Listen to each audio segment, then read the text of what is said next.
Writing for children is one of the most terrifyingly difficult things one can take on. An author must get into the heart and mind of a child to respect their intelligence, as well as understand the ever-evolving industry.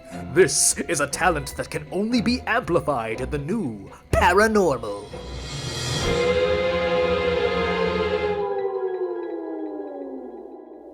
Do you want to know how I became a ghost? A book fell on my head. I can only blame my shelf.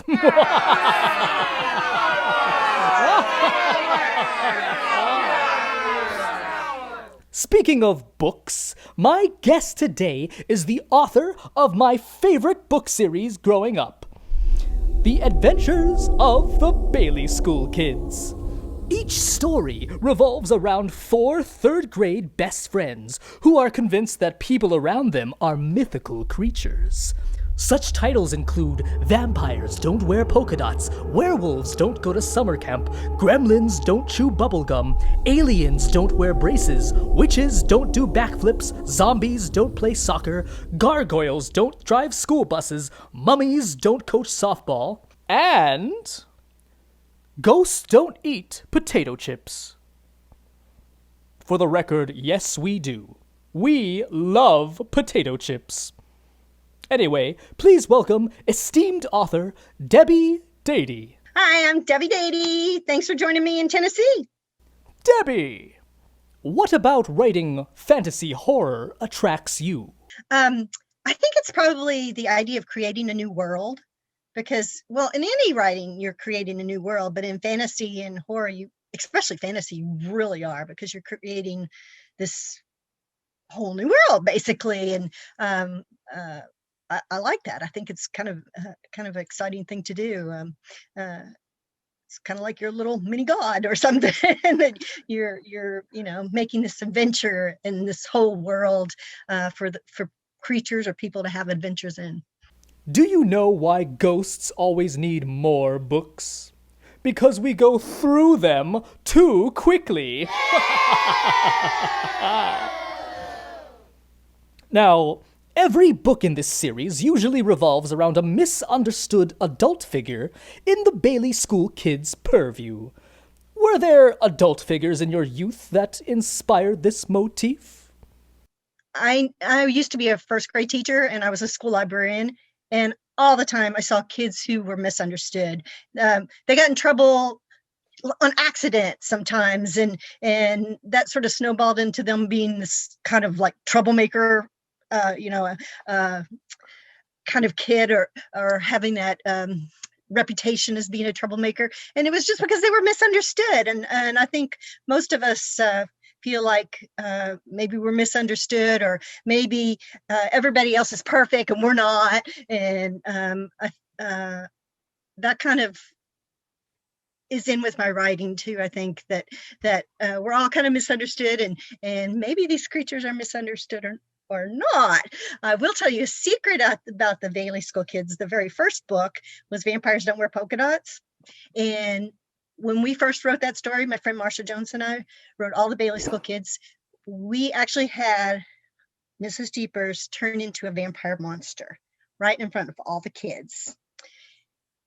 Our editor read that, and she said, "Oh, that's too scary for kids in elementary school." And so she asked us to change the ending. So that maybe there's some question mark there. I'll be curious to see exactly what happens. The Bailey School Kids have been optioned for a live action television show. So what's going to happen with the screenwriter? Are they going to make, Mrs. Jeepers misunderstood? Or is she really going to be a monster? That's going to be interesting to see. Why are writers so cold? It's because they're surrounded by drafts. Now, what was it like researching all the mythical creatures featured in the books? Well, I really like researching the mythical creatures. I didn't think I would because I wasn't a big researcher before I started writing, but I really like it. And the series I'm working on right now, Mermaid Tales with Simon & Schuster, I get to research myths about mermaids, but I also get to research real creatures that live in the ocean. So I think that's really interesting. And when we were doing research for the Bailey School Kids books, we often would research one creature and we'd find out about another creature. We're like, oh, write that down. We want to write about that one at some point. So it kind of snowballed into other creatures, and we'd get letters from, like you said, you wrote us a letter. So we'd get letters from kids all over the world asking us to write about certain creatures. So we would take that into account, and we just got ideas from lots of different places. One of the books that has my picture in it is Bigfoot Doesn't Square Dance. And the idea for that one actually came from a newspaper article when I lived in Chicago about the Field Museum. What kind of blood does an author have? Type O. Get it? Typo.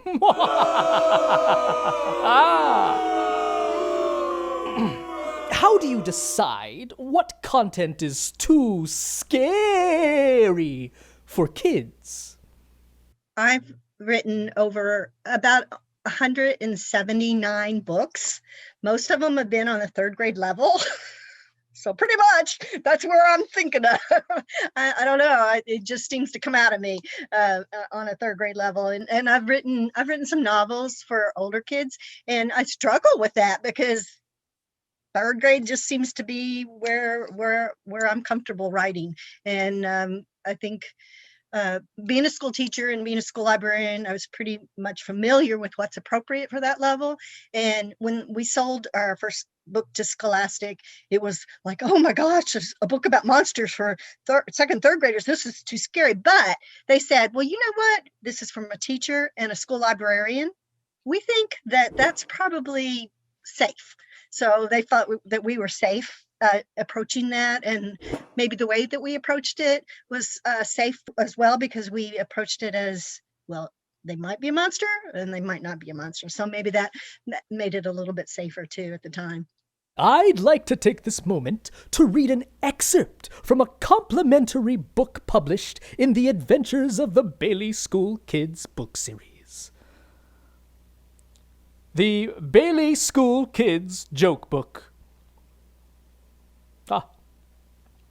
Why did the skeleton go to the beach? To get a skeleton. Oh, that's a good one.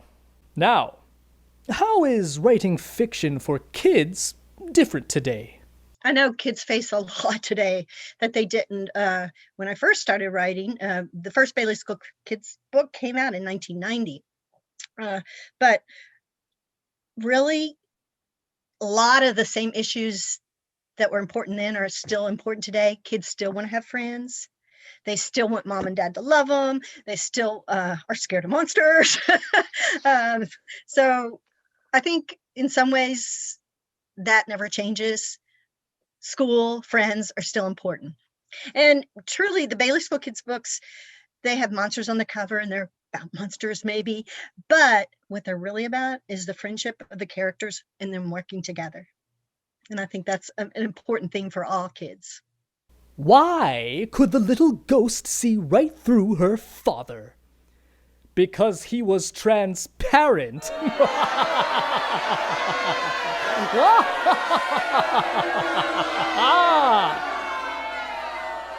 What are your hopes and or expectations for the literature industry going forward in the new paranormal? Something that's always been my passion, and it's actually on my original logo, is writing for reluctant readers and reaching kids who maybe struggle to read or who just don't want to read because there's so many other fun things to do. So that was one of the reasons why Marcia and I went with monsters in the Bailey School Kids books, because when I was a librarian, there's this one set of monster books that the kids would practically fight over about how you made different monster movies. And we're like, wow, kids really like to read about monsters. So we wanted to pull kids in and, encourage them to read. And I think series really do that as well. They if you like one, it encourages you to read and you grow and you learn, and you're not even realizing that you're becoming a better reader. You're just having fun. So I really am glad to see some publishers, Scholastic and Simon & Schuster is actually starting a new line as well of little bit easier chapter books. Chapter books have always been the forgotten stepchild of children's literature. They're between the picture books and the novels, and they always get left out. But I'm glad to see publishers are addressing that more, because that's a very important link in the reading spectrum. You have the picture books and then nothing, and then novels. Well, you've got to have something in between to bridge. I want novelists to thank me for, chapter book writers for bridging that gap for them, so that they have readers when they get to novels. So it's an important area. And as I mentioned, Simon and Schuster and Scholastic have a easier chapter books line, and several other publishers as well. I'm getting ready to have a new mini Mermaid Tales come out in that little bit easier chapter book series. So I think it's a good step, and it's a good thing that the publishers are addressing that need. Ah, excellent, excellent, excellent. Debbie, guess what time it is? Lightning round! Yeah!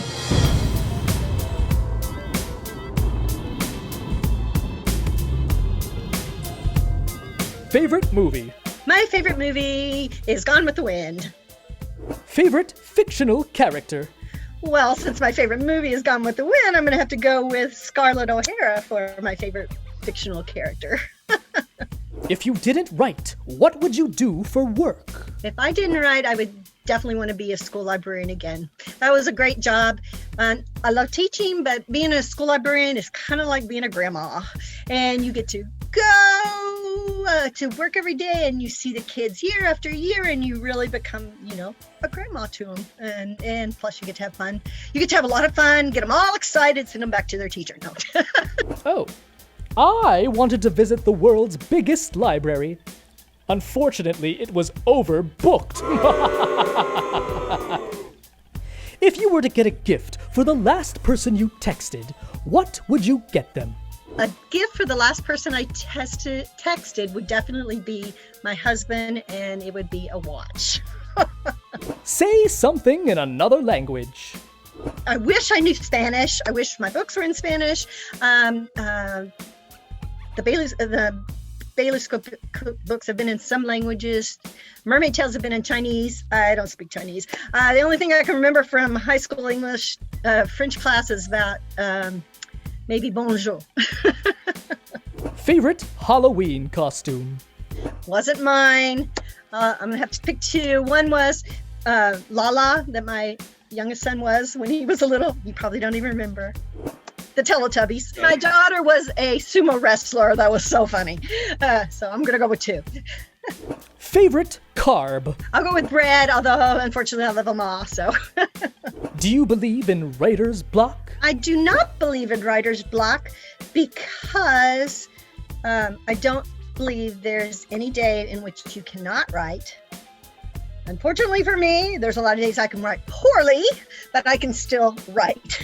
So just forcing myself to write something is getting the ball rolling. And sometimes you have to write a lot of crap to get to the good stuff. Would you rather survive a zombie apocalypse alone or team up with your worst enemy to fight the zombies? I would definitely want to have a friend, somebody with me. I would not want to be alone. We've had enough being alone lately, haven't we? Would you rather be best friends with the devil, but he always stops you from doing good? Or be best friends with an angel who always stops you from doing bad? I would definitely want the angel. Thank you, Debbie Dadey, for letting me book you on this show. Bye. Thanks for having me on the show, Lonesome.